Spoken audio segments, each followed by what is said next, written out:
Seguro que todos hemos oído hablar de barcos fantasma, ¿verdad? El famoso holandés errante, por ejemplo, condenado a navegar por los mares para siempre. Pero, ¿y si esas leyendas, esos cuentos de marineros, en realidad escondieran algo mucho, mucho más extraño que un simple espectro? La historia que está en los libros es apenas una sombra de lo que de verdad ocurrió.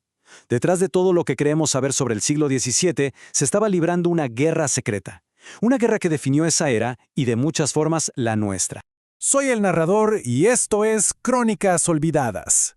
Muy bien, para poder entender esta guerra oculta, primero tenemos que viajar en el tiempo y meternos de lleno en su campo de batalla, el siglo XVII. Un siglo lleno de secretos. A ver, imagínense esto por un momento. Es un siglo de revoluciones, de descubrimientos increíbles, pero al mismo tiempo hay un miedo casi tangible a la oscuridad. Por un lado, la ciencia empieza a dar sus primeros pasos, pero por otro, la superstición lo domina absolutamente todo. Era un mundo de alquimistas y astrónomos, sí, pero también de cazas de brujas y un fervor religioso extremo. Una era de cambios brutales, donde, de verdad, parecía que en cada sombra se escondía algo.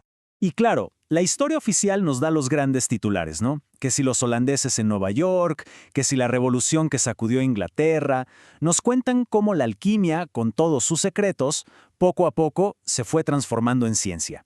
Y cómo apareció esta nueva figura fascinante, el artista ingeniero, el precursor de la tecnología. Esa es la versión de los libros de texto, la que todos conocemos.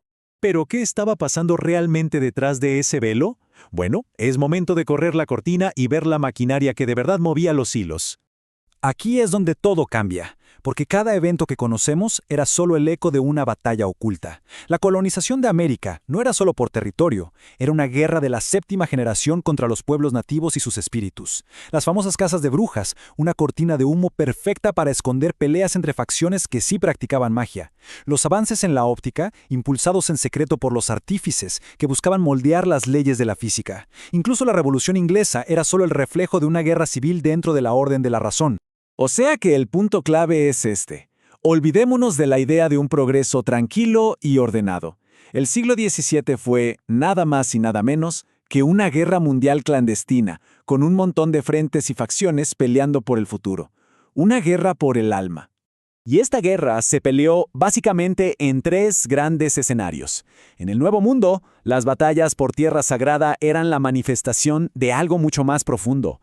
En Europa, la mismísima Orden de la Razón, el pilar de los magos, se estaba haciendo pedazos por dentro, en una guerra civil que la dejó sin cabeza. Y mientras tanto, en el lejano Oriente, una alianza entre el emperador chino y unos hechiceros imperiales, los Wulong, aplastaba el poder de la hermandad Akashic, cambiando por completo el equilibrio de poder místico en Asia. Para que se hagan una idea de la brutalidad de la que hablamos, fijémonos en un solo conflicto, solo uno.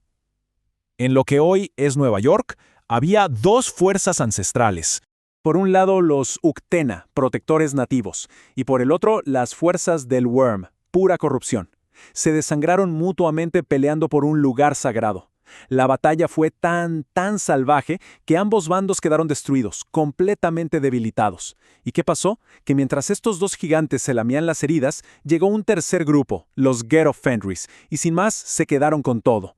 Una lección bastante clara. En una guerra de sombras, a veces no gana el más fuerte, sino el más oportuno. Pero claro, en medio de tanto conflicto, de tanto caos, también surgieron cosas raras.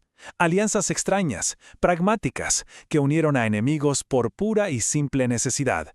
Como bien dice la frase, dos mundos, la magia y el espíritu, unidos no por la amistad, sino por la necesidad. Un ejemplo perfecto es la relación entre John Dee, un mago de la Orden de Hermes, pura ceremonia y alquimia, y Edward Kelly, un Dream Speaker, un chamán que hablaba con espíritus. O sea, eran como el agua y el aceite. Pero su asociación fue larguísima y muy rentable. Y es que la supervivencia a veces te obliga a hacer cosas inesperadas. Y en medio de toda esta locura mística, algo completamente nuevo estaban haciendo. Un nuevo tipo de pensador, el artista ingeniero. Esta gente ya no se conformaba con los viejos libros de magia. No, ellos fusionaron el arte arcano con la ciencia que estaba surgiendo, creando una forma de poder totalmente nueva. Estaban literalmente borrando la línea entre la magia y la tecnología. Este fue el verdadero nacimiento de la tecnocracia. Y todo esto no se quedó en el siglo XVII, ni mucho menos.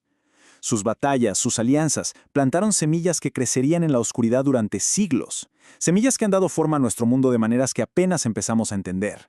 Miren nomás el legado oculto que nos dejó. La Sociedad de Leopoldo, cazadores de lo sobrenatural, fundó una base en Ámsterdam.